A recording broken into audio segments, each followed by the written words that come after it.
کہہ رہے ہیں بتا دیجیے کیا ہوتا ہے. میں نے بتایا تھا قرآن مجید کو دلالہ پورا کرنے میں قرآن مجید کا کہاں مل رہا ہے ہمارے سامنے ادب عربی ٹھیک ہے. وبعد یعنی بعد هذا التفصیل بعد هذا التمہید بعد هذا التوضیح کچھ بھی کہہ لیجیے. اس تفصیل کے بعد فإن کی بات جانتے ہیں فإن الاستيعاب لصور التعبیر القرآنی الجمیل الکثیرۃ. تو یہ الکثیرہ صور مضاف کی صفت ہے اور التعبیر القرآن الجمیل یہ مضاف الیہ مرکب توصیفی کی شکل میں. قرآن مجید کی تلاوت بے شمار تعبیرات کے خاکوں کا یا صورتوں شکلوں کا احاطہ اور استیعاب و استقصاء نہ صرف کہ دشوار ہے بلکہ ناممکن بھی ہے. صعب معنی دشوار اور مستحیل معنی ناممکن. تو قرآن مجید کے اندر جو تعبیرات کی تلاوت شکلیں اس کے خاکے ہیں بے شمار, ان کا احاطہ اور استیعاب و استقصاء نہ صرف کہ دشوار بلکہ ناممکن ہے. ولم نسخ فیما سبق, اور ہم نے گزشتہ صفحات میں صرف اس کی ایک مختصر سی مقدار ہی پیش کی ہے, بیان کی ہے. ساقہ یسوق انہوں نے ہانکنا ہوتا ہے, لے کر آنا ہوتا ہے. تو ہم نے گزشتہ صفحات میں صرف اس کی مختصر سی مقدار ہی ذکر کی ہے. لتكون إشارة بسيطة إلى قوة التعبير القرآني وجماله وإعجازه, تاکہ قرآن مجید کی تعبیر کے زور اور حسن و خوبصورتی اور اس کے اعجاز بیان کی جانب ایک ہلکا سا اشارہ ہو جائے. اشارتن بسیط میں معمولی سا ہلکا سا اشارہ ہو جائے. یہاں پہ ہمیں تفصیل نہیں کرنی چاہیے, صرف ہلکا سا اشارہ کیا ہے کہ قرآن مجید کی تعبیر میں کتنا زور و طاقت ہے, اس میں کتنا حسن و خوبصورتی ہے, اور اس میں کتنا ایسا بیان ہے جس کے اندر اعجاز ہے, کہ یعنی جس کی اتباع و تقلید سے اور لوگ قاصر ہیں. ومن اراد التوسع, اب جو چاہتا ہے کہ اس موضوع کے اندر توسع اختیار کرے, یعنی خوب وسعت کے ساتھ اور تفصیل کے ساتھ اس میں اترے اور گہرائیوں میں جائے, فعلیہ تلاوت, تو اس کی ذمہ داری ہے کہ وہ قرآن مجید کی تلاوت کرے. کتنی تلاوت کرے گا اور غور سے پڑھے گا, تدبر کرے گا خود سے, یعنی اس کو اللہ تعالیٰ نے جو عربی زبان سے مناسبت عطا فرمائی ہے, عربی سے واقف ہے, اس کی روشنی میں تلاوت کر کے براہ راست قرآن مجید کے معنی تک پہنچنے کی کوشش کرے گا, تو پھر اس کو بہت سے حقائق معلوم ہوں گے, بہت سے معنی اس پر منکشف ہوں گے. اس میں اشارہ یہ کیا گیا قرآن مجید کو براہ راست سمجھنے کی کوشش کرنے سے بھی بہت سے حقائق کھلتے ہیں اور بہت سے رموز پتہ چلتے ہیں. بعض لوگ عادی ہو جاتے ہیں کہ جب تک کہ فلاں تفسیر کا مطالعہ نہیں کر لیں گے اس وقت تک ان پر معنی نہیں کھلتے, ان کو پتہ سمجھ نہیں آتا یا ان کو اطمینان نہیں ہوتا. تو آدمی تفاسیر کو بھی دیکھے, لیکن پہلے خود سمجھنے کی کوشش کہ براہ راست ہم کتنا سمجھ پاتے ہیں, اللہ کے کلام سے براہ راست استفادہ کر سکتے ہیں. تو خود سے غور کرے. اس کا مطلب ہے کہ جو دیگر خارجی اسباب و وسائل ہیں ان کی مدد لیے بغیر براہ راست غور و فکر کتنا کرے گا انسان پر, قرآنی حقائق کھولیں گے, اس کے اسالیب سے پڑھتے اٹھیں گے. تاثیر القرآن فی الادب, ادب میں قرآن کی اثر آفرینی.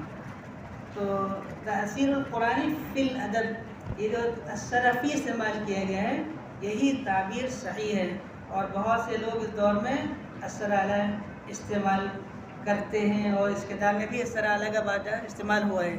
لیکن یہ استعمال زیادہ فصیح اور صحیح اور اچھا ہے بمقابلے اس کے, کیونکہ وہ آیا ہے ترجمے کی راہ سے, اور یہ براہ راست اس کا استعمال ہے صحیح. ودو المسلمون بالقرآن دوی النحل, دوی کہہ رہے ہیں الصوت یعنی جو آواز پست ہو, جیسے کہ مکھیوں کی بناٹ کی آواز ہوتی ہے, ہلکی اور آہستہ آواز کو دوی کہتے ہیں. دبانا ہے گونجنا, گرجنا. تو مسلمانوں نے قرآن مجید کو اس طرح آہستہ آہستہ پڑھا جس طرح کے مکیاں بناتی ہیں. یعنی لوگ کیا ہوتے تھے پڑھا کرتے تلاوت کرتے تھے اور گویا کہ مکیاں بن بناتی ہیں، اسی طرح وہ اس کی تلاوت سے بن بن گیا، مطلب کہ ہمیشہ ان کی زبان پر تلاوت جاری رہتی تھی اور ان کے منہ سے تلاوت کی آواز نکلا کرتی تھی. تو قرآن مجید کے مسلمانوں نے تلاوت کی اور وہ اسی میں مشغول رہے جس طرح مکیاں اپنی املاک میں مشغول رہتی ہیں. وَتَذَوَّقُوهُ فِي مَوْضُوعِهِ وَأُسْلُوبِهِ، قرآن مجید کے موضوع اور اسلوب کا انہوں نے ذائقہ لیا، یعنی وہ لذت آشنا موضوع اور اسلوب قرآنی ہو گئے. وَتَشَرَّبُوا رُوحَهُ، اور اس کی روح کو انہوں نے پی لیا. کیا ہو گیا؟ انہوں نے روح قرآنی کو پی لیا.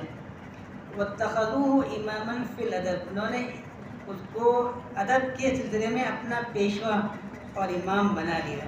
یعنی ہم کو ادبی مسائل میں قرآن مجید سے رجوع کرنا ہے.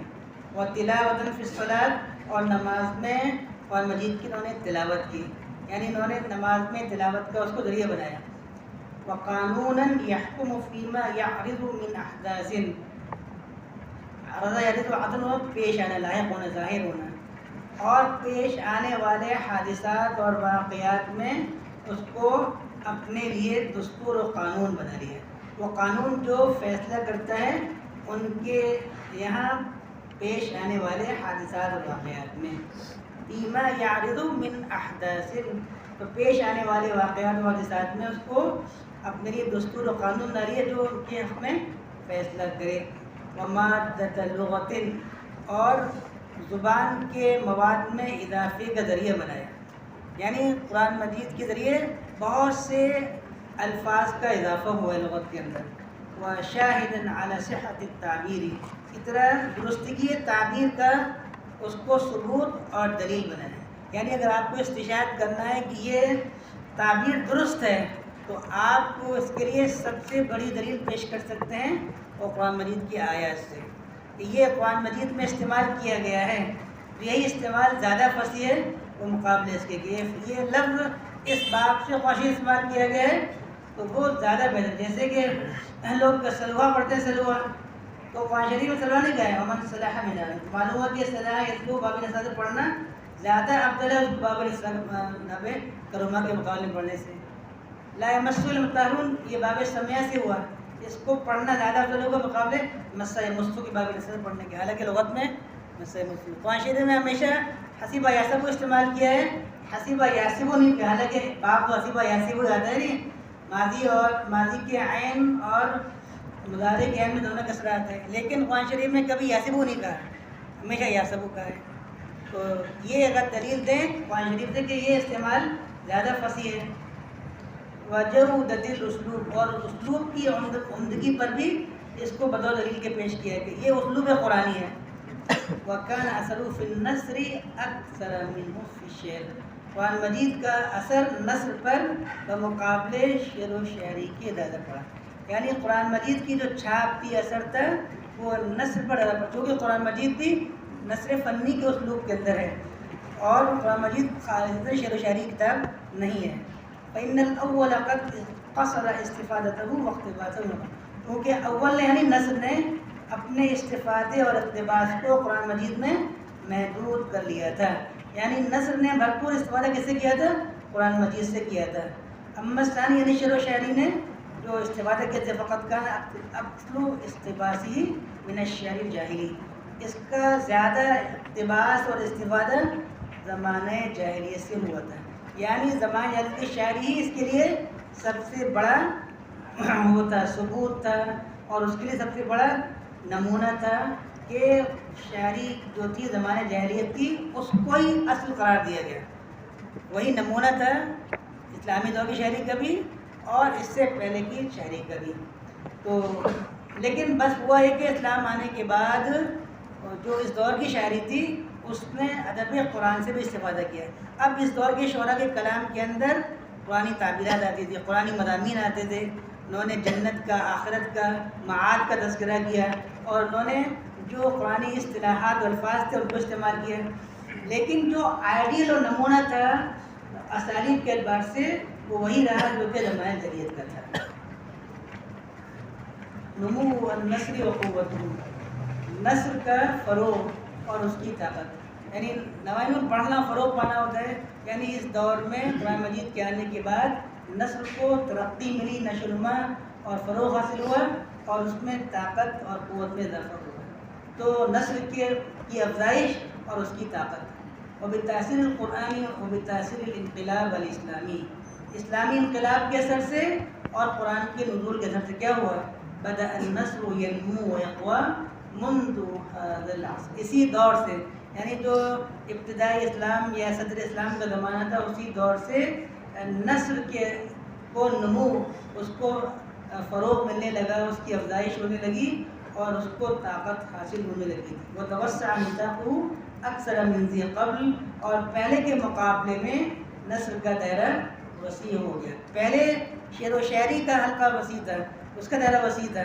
لوگ عام طور سے ادب کا استعمال بشکل شعر و شاعری کیا کرتے تھے.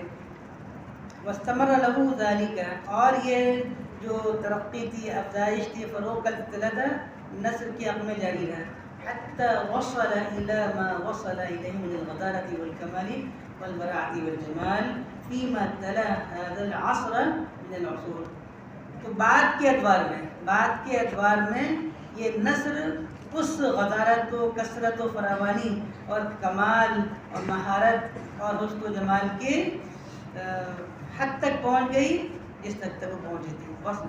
الی ما وصل الی، وصل الی، جس حد تک یہ نثر جمال و کمال اور مہارت و مشاقی اور فراوانی اور کثرت تک پہنچی، وہ پہنچ گئی. کب پہنچی؟ فیما تلا حد العصر من الرسول، ان ادوار میں جو بعد میں آئے. تلا یہ نے بعد میں آنا، تلا یہ تو نے بعد میں آنا. تو جو ادوار جو بعد میں آئے، ہلو جی، ہلو وعلیکم السلام جی، ہاں بولیں. اچھا اچھا اچھا، ارے اچھا ٹھیک ہے، آئیے آئیے.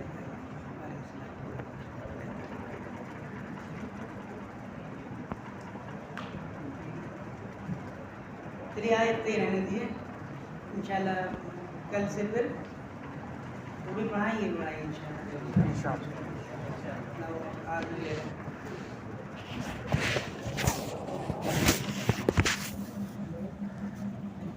دعا کریے کہ مل جائے تو آپ